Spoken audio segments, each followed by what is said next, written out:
Hey guys, welcome back to Harmony Hill Farm. This is Mel behind this camera, and I am going to show you what I am up to today. So today I am actually canning some pear butter. We've got these tiny pears. They're not ripe all the way at all, but our pear trees were so abundant this year that these little guys just were weighing it down. So my husband went out, and this is what I got peeled so far, almost all the way up to the top of this. But this entire bucket right here was full. So I dumped them in the water, and I'm washing them up and peeling them.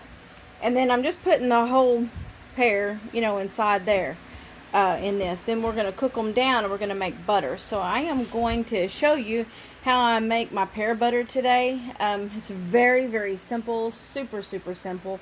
And so I'm going to go ahead and get these peeled, and then I'll be back.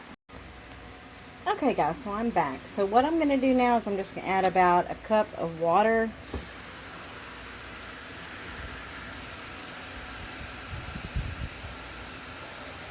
And maybe about a tablespoon of lemon juice. I'm going to go put it on this stove, and then we're going to cook it down. Hey guys, so I'm back, and the next step in the process is going to be we're going to take our pears and sieve them through this. Sieve them, is that a word? I don't know. But we're going to take them and put them through this. And so what we'll do is get a spoon. I'm going to use a slotted spoon. So I'm just going to bring this over as far as I can. We're going to put them inside this.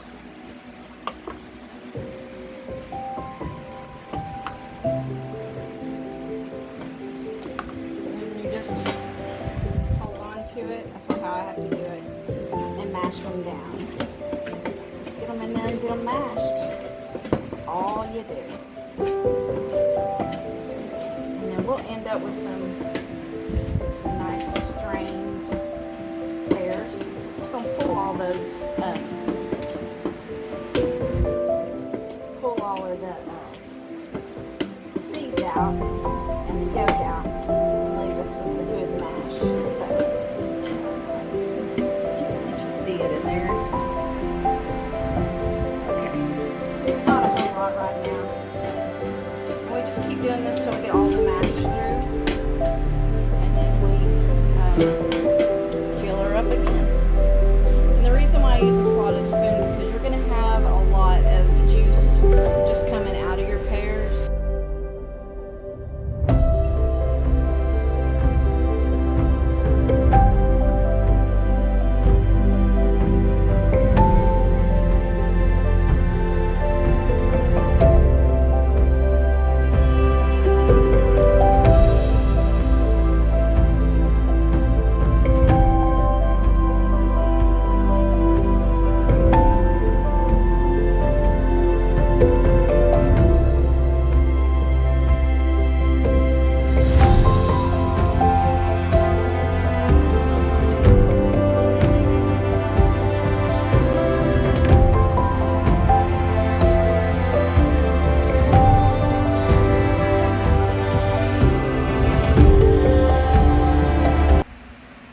Okay guys, now we're going to see how much pulp that we got after we finished all that. So this measuring cup goes up to a quart. Looks like we're probably going to have about 2 quarts. So there's 1 quart. I'm going to say we easily got 2 quarts, and that's great because that's my recipe. So hang on just a second, let me get something to transfer this to. Okay guys, we are back, and we got a little over 2 quarts of this yummy pulp. So the next thing that I'm going to do, I'm going to let you see my recipe. I use 2 cups of brown sugar, and I pack it pretty firm. So, and this right here varies, okay? So there's 1, but I definitely use 2 cups of brown sugar. Now, sometimes I'll need 2 cups of white sugar, but that just depends. I'm going to set that right there for now, and then we'll just get this put in. That last bit of white sugar goes in at the last. So I'm going to put this on low because this is going to cook in my crock pot on low. If I'm doing it over the stovetop, it's going to take a little bit longer. Not longer, but, well, longer for me to set in here because I got other stuff that I want to get done today, or I need to get done today. So we're going to let this cook down in the crock pot instead of doing it over the stovetop. So mix that in there really good. Alright, so the next thing you're going to do is allspice, and I'm going to do 2 teaspoons of allspice. So this is allspice, and 1 teaspoon, 2 teaspoons of allspice. And then usually I'll do a half to a full teaspoon of nutmeg, and I don't have very much left in there, so I'm just going to put all of it in there. That will go in the trash, and I will be putting that on my grocery list for grocery time. So, note to self, get some nutmeg. Alright, so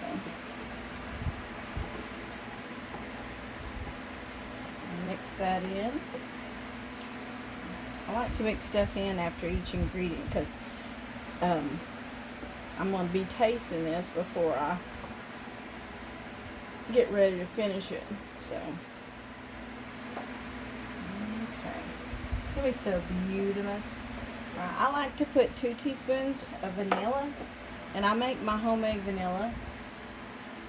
So I put 2 teaspoons of vanilla in it. 1, 2.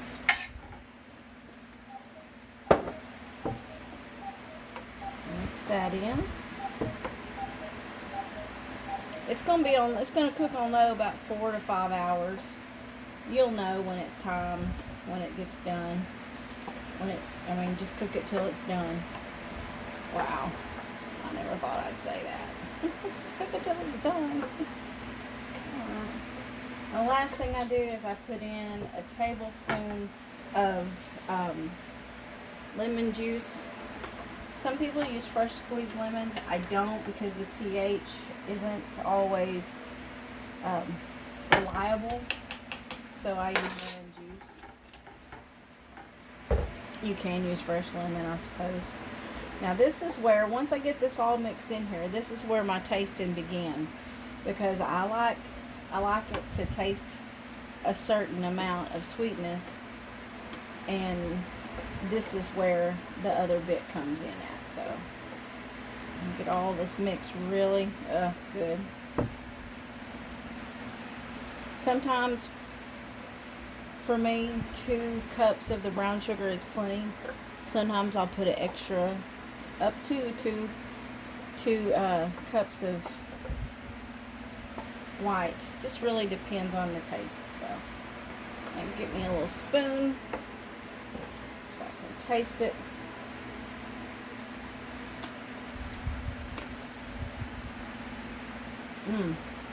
It's actually good. I don't think I want to add any more to it.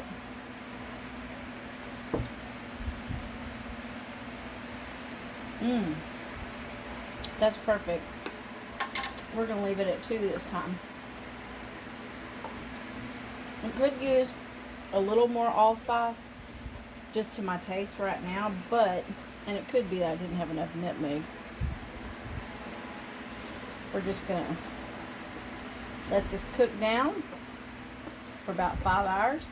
I'm going to go on and start cooking the, I'm either going to do peppers or the butter. I haven't decided which one I want to do. Also, I got to make a cake today, so it's a busy day. Busy day. And I got laundry to put out too, so. Okay, now we are going to let this cook 4 to 5 hours, and we'll come back